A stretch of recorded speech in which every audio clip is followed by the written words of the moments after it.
Você sabia que o filme O Iluminado, baseado no livro de Stephen King, mudou tanta coisa que parece quase uma história totalmente diferente? Aqui você vai descobrir 10 diferenças entre o filme e o livro, desde finais completamente diferentes e até personagens que tiveram outros destinos. E além disso, no final do vídeo eu vou trazer ainda mais curiosidades extras, então fica aqui até o final que vai valer muito a pena. E caso você se interesse, eu vou deixar um link na descrição e no comentário fixado para que você possa comprar o livro. Essa aqui é a edição normal publicada pela Suma, mas eles também trouxeram essa edição aqui capa dura que você também pode comprar, tá disponível também. E já começando com grandes spoilers, a gente precisa falar sobre o Halloran, que é o cozinheiro, né, do hotel, e ele tem um final muito diferente no filme em relação ao livro, porque no filme o Halloran ele acaba morrendo, mas no livro não é bem assim. Se você não lembra, o Halloran ele acaba morrendo no filme depois que o Danny chama ele e ele consegue, né, chegar até o hotel. E aí o Kubrick meio que trabalha ali com um jumpscare, porque do nada o Jack surge de trás de uma coluna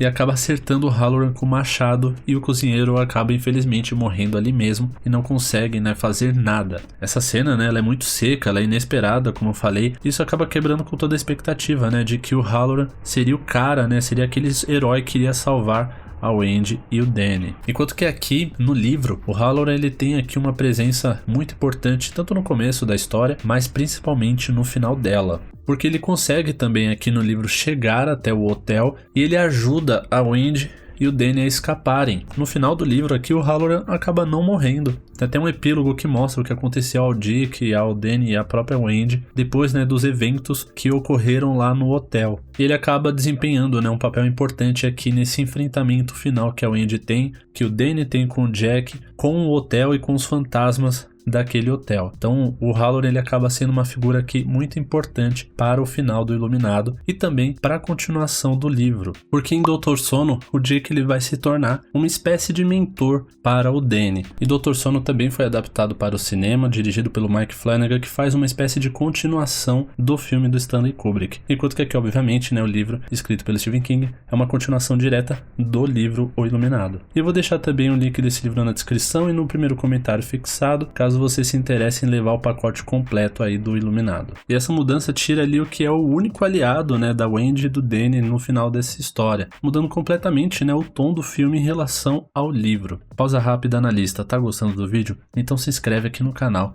para receber mais vídeos como esse. Mas além do Dick Halloran, o Jack também tem várias diferenças. Porque aqui no livro, o Jack ele é retratado com muito mais nuances do que ele é retratado no filme. Inclusive esse é um dos motivos que fez com que o Stephen King não gostasse tanto assim da adaptação. E a própria maneira com que o Kubrick retrata ele com a família faz com que a gente sinta também que ele tem um certo distanciamento. E por conta disso a sensação que a gente tem é que a transformação dele é um pouco diluída e parece até mesmo inevitável, não parece ser algo que o personagem luta contra. É quase como se o Jack ele fosse um psicopata que estava se segurando ali o tempo todo para não fazer uma besteira e acabou fazendo por conta de influência, né, dos fantasmas do hotel. Já aqui no livro, o Jack ele é realmente retratado como um pai mais presente, um pai mais carinhoso, um pai que tem vários dilemas pessoais e até mesmo com relação ao seu próprio passado. É um cara que tem muitos conflitos internos em relação aos vícios que ele tem, né, o vício do álcool, esse peso que ele carrega de, por exemplo, ele ter machucado o Danny num dia que ele estava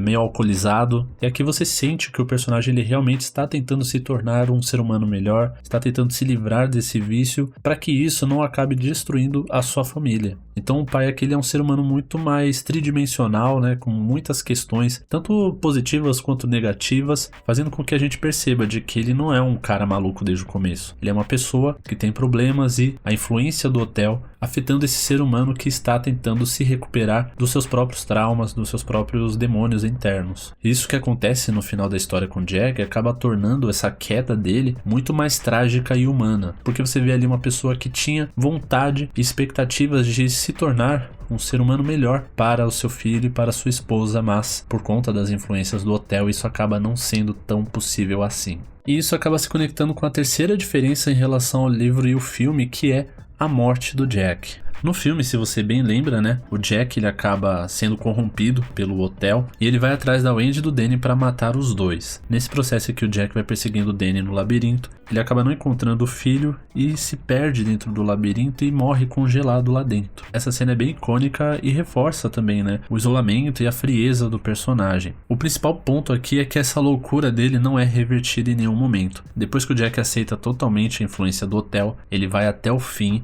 mesmo que isso custe a própria vida dele. Já aqui o que acontece, a caldeira ela exerce um papel muito importante no livro, ela é até mencionada no filme também, tem até uma cena da Wendy mexendo, né, nos equipamentos, mas aqui o papel da caldeira é muito mais importante. A grande preocupação deles é justamente de regular ela de tempos em tempos para que ela não acabe explodindo o hotel por completo. E durante esse momento que o Jack passa por esse momento final de ser totalmente influenciado pelo hotel, logo no final, quando ele começa também essa perseguição dele em cima da Wendy, em cima do Danny, o Jack acaba lembrando que ele não regulou a caldeira nas últimas horas e a caldeira vai explodir a qualquer momento. E aqui, diferente do filme, é desenvolvido como esse processo de deturpação dessa pessoa que é o Jack, ele é muito mais complexo e dificultoso do que é no filme. Isso faz com que o Jack, pouco antes da caldeira explodir, consiga lutar contra isso e demonstrar ainda para sua família o quanto amava eles, mas como uma boa história de terror, ela acaba não tendo um final tão feliz assim, e o Jack, mesmo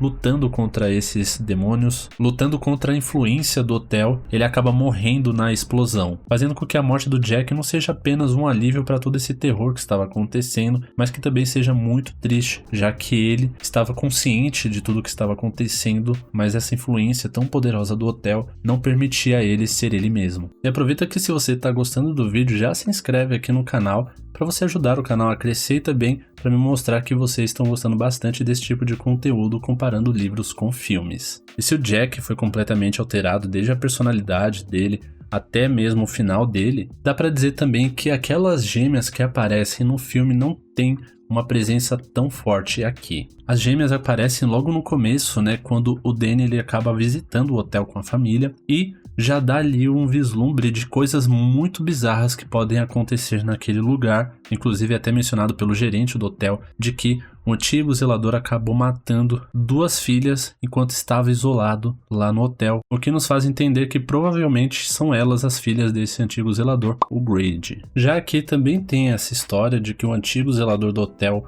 acabou enlouquecendo e matou a família dele, inclusive as duas filhas que ele tinha, mas elas não aparecem aqui no livro, não tem uma cena específica do Danny vendo essas gêmeas. Então a presença delas aqui ela é mais mencionada do que necessariamente visualizada pelos personagens. Até porque a gente tem outras aparições fantasmagóricas aqui que não são necessariamente aquelas que a gente vê no filme. E essa não é a única cena que o Kubrick inventou para o filme. Também a cena do elevador é bem diferente do que a gente tem aqui no livro. No filme essa cena ficou muito icônica, né? Porque ela aparece ali em momentos importantes da história e é uma cena realmente muito criativa, muito bem feita. Mas aqui no livro não tem uma cena específica do elevador abrindo a porta e saindo aquele mar de sangue. Aqui até tem cenas com o elevador, cenas, por exemplo, do elevador ligando sozinho e funcionando sem que ninguém esteja ativando ele. Tem um determinado momento aqui que os personagens eles começam a ouvir uma festa no hotel e aí em um determinado momento eles vão olhar o elevador tá cheio de confetes. Então essa também é uma outra diferença aqui, né, do livro em relação ao filme. A gente já falou das diferenças entre o Dick Hallorann e o Jack Torrance do livro e do filme, mas tem um outro personagem que também sofreu uma mudança bem significativa no filme. E a gente tá falando do Tony, o amigo imaginário do Danny. No filme, o Tony ele é representado através de uma voz esquisita que o Danny faz para simular, né, para dizer que ali é a manifestação do Tony tomando conta dele. E toda vez, né, que o Tony está falando, o Danny fica mexendo o dedo. Isso acaba não sendo tão explorado no filme, mas aqui no livro sim. O Tony ele tem ali um papel bem importante nessa história, porque ele vai ali em vários momentos, né, o Stephen King ele vai descrevendo como essa comunicação, né, que existe do Tony com o Danny, e através do Tony, né, o Stephen King ele dá um aprofundamento maior sobre a iluminação do Danny, sobre a capacidade que o Danny tem em relação a esse poder. E o Tony é tão importante que a gente acaba descobrindo depois que na verdade o Tony é o próprio Danny no futuro, e muda, né, até a forma com que a gente enxerga esse personagem. E falando em mudanças, uma coisa muito legal que você pode fazer é mudar a área de comentários aqui, deixando o seu comentário sobre o que você está achando dessas diferenças entre o filme e o livro. Mas ainda continuando nas mudanças, a Wendy também foi muito alterada no filme. No filme, a Wendy ela é retratada como uma mulher frágil, uma mulher insegura, uma mulher que realmente tem muito medo do Jack. A Wendy aqui do livro ela é bem diferente. A Wendy aqui no livro é uma personagem que eu gosto pra caramba, inclusive é uma das coisas que eu não gosto tanto assim no filme, apesar de eu entender que filme é filme, livro é livro, e aliás esse tipo de vídeo que eu faço não é nem pra dizer que um bom filme é um filme que segue à risca o livro. Na verdade eu faço esses vídeos mais por curiosidade, mas enfim, voltando a Wendy, aqui no livro a Wendy ela é muito mais forte, ela é uma personagem com uma personalidade muito mais marcante, ela é muito mais decidida, ela é muito mais independente, ela não deixa passar batido muitas coisas que o Jack faz aqui, ela realmente bate de frente com ele, protege o Danny e consegue tomar as decisões aqui com muito mais clareza. E como eu falei, eu acho a Wendy aqui do livro muito mais interessante do que a personagem no filme. E passando dessa alteração que ao meu ver é significativa, tem um outro detalhe que ele é um pouquinho mais simples, mas que eu também decidi compartilhar com vocês aqui, que é com relação ao quarto 237. Porque quando o Kubrick foi gravar o filme, o hotel tinha justamente o quarto 217, que é o quarto aqui da capa do livro. Mas o pessoal do hotel ficou com receio de que um filme de terror que se passasse no hotel deles e tivesse um quarto, que é um quarto amaldiçoado, acabasse assustando possíveis hóspedes. Então eles pediram para fazer uma alteração e aí eles substituíram o quarto 217 pelo 237, que era um número que não existia no hotel. E portanto o hotel estaria tranquilo depois que as filmagens fossem feitas e o filme fosse lançado. E uma outra diferença em relação ao quarto é que aqui no livro a gente vê a cena em que o Danny entra lá e tem contato com aquela mulher morta. E essa cena aqui no livro eu vou te falar que é uma das cenas que até hoje eu lembro assim da experiência, da sensação que eu tive lendo elas. Essa cena aqui ela é realmente muito marcante e sempre que eu penso nesse livro é um dos momentos que sempre vem na minha cabeça.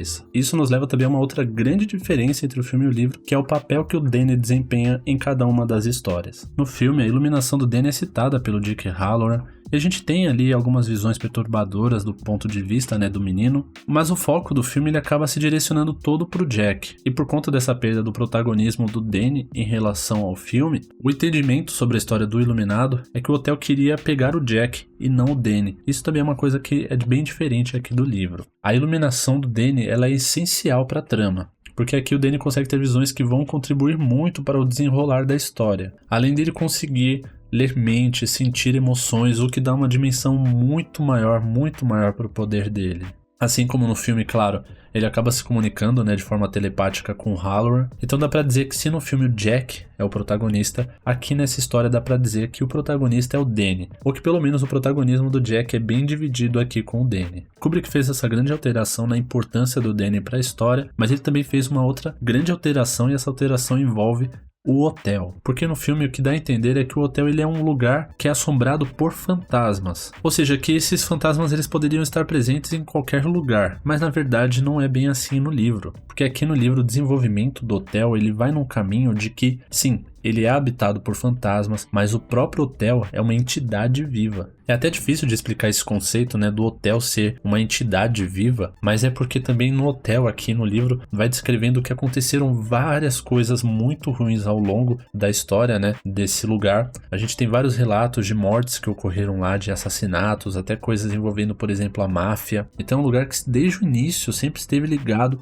a acontecimentos muito ruins. E essa energia extremamente negativa foi se acumulando nesse lugar, que é realmente uma entidade viva habitada também por outros fantasmas. E o grande objetivo do hotel aqui no livro não é pegar o Jack, mas sim o Danny. Porque aqui na história que dá a entender é o seguinte: uma vez que o Jack consiga matar o Danny dentro do hotel, esses poderes sobrenaturais que o Danny tem, essa iluminação, vai acabar alimentando ainda mais aquele lugar, aquele ambiente, e deixará aquele ambiente ainda mais poderoso. E claro, o grande vilão aqui dessa história é o hotel e não o Jack, como é no filme. E além dessas mudanças que o filme fez em relação ao livro, ele é um filme cheio de teorias malucas. Teorias que relacionam o filme com a Segunda Guerra Mundial e até mesmo com a viagem do homem à lua. E se você quiser saber sobre essas teorias, é só clicar nessa playlist aqui, que tem os 2 vídeos com 10 teorias sobre o Iluminado. Mas você também pode dar uma olhada nesse vídeo que eu tenho certeza que você vai gostar bastante. Não se esqueça de se inscrever aqui no canal para receber mais vídeos como esse. Muito obrigado a quem ficou até aqui e nos vemos no próximo vídeo.